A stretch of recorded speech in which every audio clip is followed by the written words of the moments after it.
Let's jump right into today's explainer because the setup we're looking at for June 23, 2026 is literally a Titan-level clash.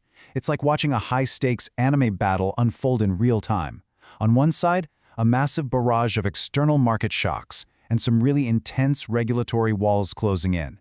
And on the other, the crypto market's internal defenses, some seriously deep-pocketed whales, and the absolute unforgiving mechanics of market cycle theory.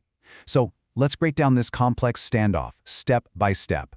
We're bursting onto the scene today with this exact number, 23. That is the current rating on the Crypto Fear and Greed Index. It officially plunges the market into a state of extreme fear. I mean, if you're looking at the charts right now, you know there is absolute blood on the streets. The overarching sentiment has just deteriorated so rapidly, and honestly, the panic out there is palpable. Which brings us right to the ultimate question we need to answer today. Is this a fatal crash that's going to break the back of the market? Or is this the dramatic setup for a massive structural comeback? We're skipping the formalities today and plunging straight into the action to figure that out. All right, Section 1, the tech sell-off spillover, an external market shock. So our first major opponent in this clash is essentially an external ambush coming over from the Nasdaq. What we're witnessing here isn't even an internally generated crypto event, it's a direct spillover.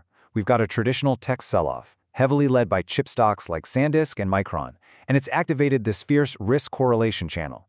Because digital assets are treated as high beta risk assets, they are just taking massive collateral damage right now.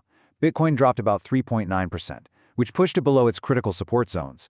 But look at the high beta altcoins. Ethereum is down 6.2%, and Solana is down a brutal 7%. They always fall faster and harder when this equity correlation activates. They're just absorbing the absolute brunt of this external shock. And here is the damage counter from that ambush: $717 million.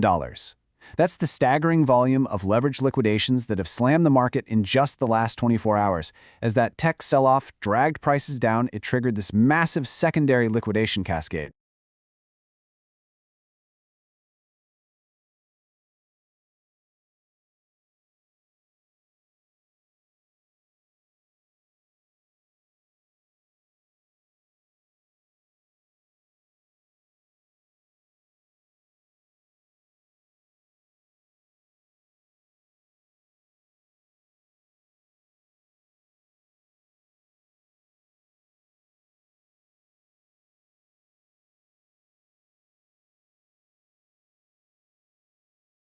And here is the damage counter from that ambush: $717 million. That's the staggering volume of leveraged liquidations that have slammed the market in just the last 24 hours. As that tech sell-off dragged prices down, it triggered this massive secondary liquidation cascade.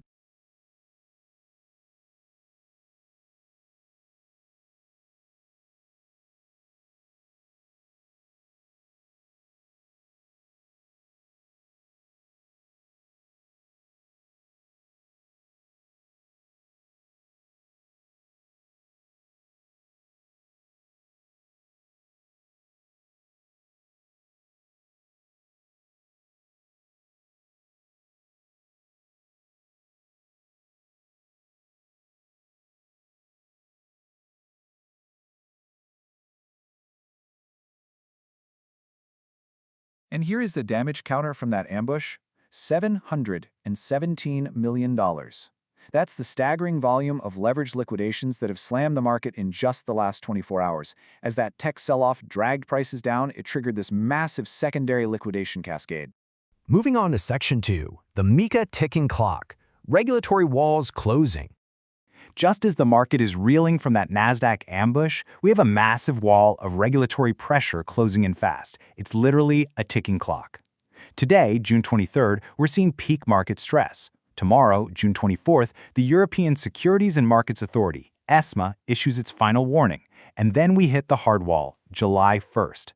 That's the MiCA compliance deadline.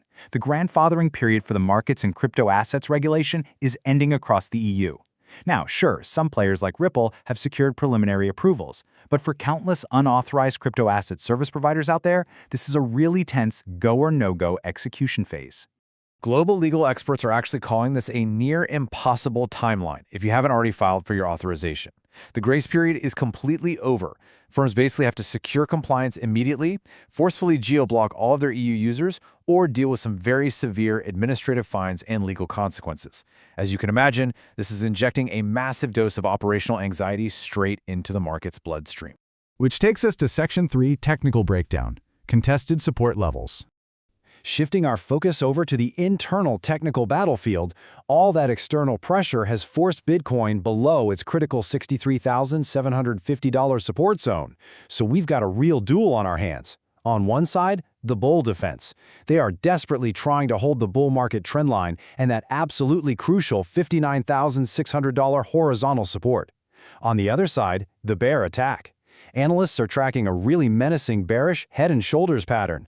If the current neckline fails here, the measured move targets a pretty painful drop all the way down to $57,380. It is a pure test of structural integrity right now. And to make matters even more explosive, we've got a massive catalyst just waiting to detonate. A $10 billion Bitcoin options expiry is settling right smack in the middle of all this chaos. Currently, implied volatility is trading incredibly cheap relative to recent moves. In trading terms, that just means the coil is wound incredibly tight. A massive volatility expansion is practically imminent. So the 24 hours following this expiry are going to completely determine if the market absorbs the current panic or if the floor just falls out completely. Now for Section 4, Whales versus Macro Headwinds, the hidden power. Okay, but wait. Just as retail is hitting maximum fear, we get this dramatic plot twist. It's a stark, undeniable divergence. While retail traders are out there panicking and getting liquidated left and right, deep-pocketed crypto whales are aggressively striking. In under a week, large wallets absorbed a staggering $950 million in Ethereum, which pushed their collective balances to 125.4 million tokens. This is high-conviction accumulation, and it's happening right at those exact technical support levels we just talked about. The smart money is literally buying the fear. However, those whales are still swimming upstream against some very heavy macro status effects. Looking impartially at the broader board, we have a hawkish Federal Reserve stubbornly keeping interest rates high. That acts as a massive headwind by compressing risk premiums. Conversely, though, we have ongoing US-Iran peace talks in Switzerland, and those are providing temporary, shifting liquidity buffs and brief sentiment lifts. So it's this constant tug-of-war between restrictive monetary policy and easing geopolitical tensions. Finally, Section 5, Crypto Market Cycle, Phases of Greed and Fear. To really make sense of who wins this clash, we have to zoom out to our grand finale and look at market cycle theory. This theory tells us that assets oscillate endlessly between greed and fear through 6 distinct phases. First, you have accumulation, where the smart money buys quietly. Then comes the markup as the trend recovers. Next is the bubble, where extreme FOMO just completely takes over. After that, distribution, as those early buyers start taking their profits. Then the crash, characterized by widespread, spreading panic, and finally the bottom, where the cycle prepares to start all over again. So here is the absolutely crucial point, and how this ties right back to where we started. The fear index is sitting at 23, extreme fear. By definition, this is a condition where the marginal seller is no longer selling based on fundamentals or market structure. They are selling purely out of panic. And historically speaking, maximum panic is exactly what coincides with the formation of major structural bottoms. Which leaves us with this final dramatic cliffhanger. You've seen the crushing blows from the Nasdaq sell-off and that ticking MiCA regulatory clock. But you've also seen the undeniable billion-dollar accumulation by crypto whales happening right at the technical support lines. So is the crypto market cycle breaking down under all this pressure? Or are we witnessing the fiery forging of the ultimate structural bottom? That is the battle you need to watch unfold this week.